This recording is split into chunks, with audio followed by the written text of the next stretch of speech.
ఆదికాండము అధ్యాయము 16 ఇష్మాయేలు జననము. అబ్రామునకు సారయియందు సంతానము కలుగలేదు. ఆమెకు ఐగుప్తు దేశీయురాలైన ఒక దాసీకన్య ఉండెను. ఆమె పేరు హాగారు.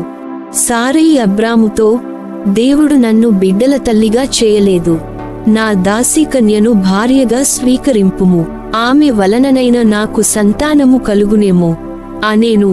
అబ్రాము భార్య చెప్పిన మాటలకు ఒప్పుకొనెను. అబ్రాము భార్య సారయి ఐగుప్తు దేశీయురాలు దాసీకన్య హాగారును కొనివచ్చి అతనికి భార్యగా చేసెను. ఇది జరుగు నాటికి అబ్రాము కనాను దేశములో 10 ఏండ్లు నివసించెను. అతడు హాగారును కూడెను. ఆమె గర్భవతి అయ్యెను. చూలాలైన నాటి నుండి యజమానురాలు హాగారు కంటికి చులకన అయ్యెను. సారయి అబ్రాముతో, నాకు ఎంత పని జరిగినదో చూచితివా? ఈ అవమానమును తీర్పవలసిన వాడవు నీవే. ఆ బానిస్తొత్తును నేనే నీ చేతులలో పెట్టితిని. అది నేను గర్భవతినైతిని గదా అని కన్నుమిన్నుగానక నన్నే చిన్న చూపు చూచుచున్నది. దేవుడే మనకిద్దరకు తీర్పు చెప్పునుగాక అనేను. అబ్రాము సారైతో, నీ దాసి నీ చెప్పు చేతలలోనే ఉన్నది, దానిని నీ ఇష్టము వచ్చినట్లు చేయుము అనెను. సారయి ఆ దాసిని నేలబెట్టి కాలరాచెను. ఆమె బాధలు పడలేక పారిపోయెను. ఎడారియందు శూరునకు పోవు త్రోవలో నున్న నీటి బుగ్గ చెంత యావేదూత హాగారును చూచెను.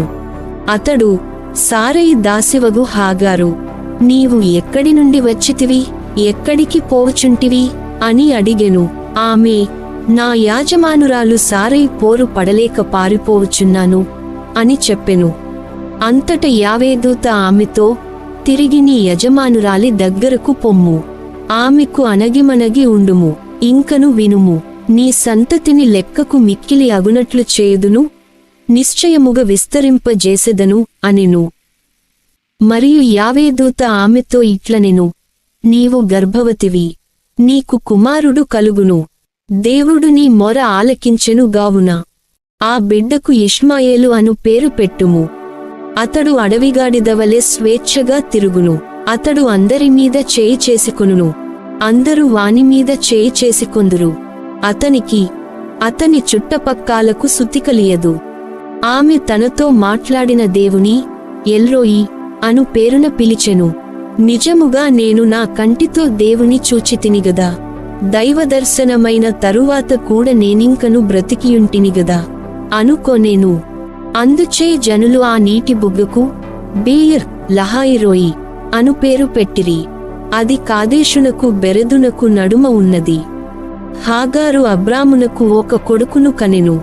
అబ్రాము తనకు హాగారునకు పుట్టిన కుమారునకు ఇష్మాయేలు అను పేరు పెట్టెను. హాగారు ఇష్మాయేలును కన్నప్పుడు అబ్రాము వయస్సు 86 ఏండ్లు.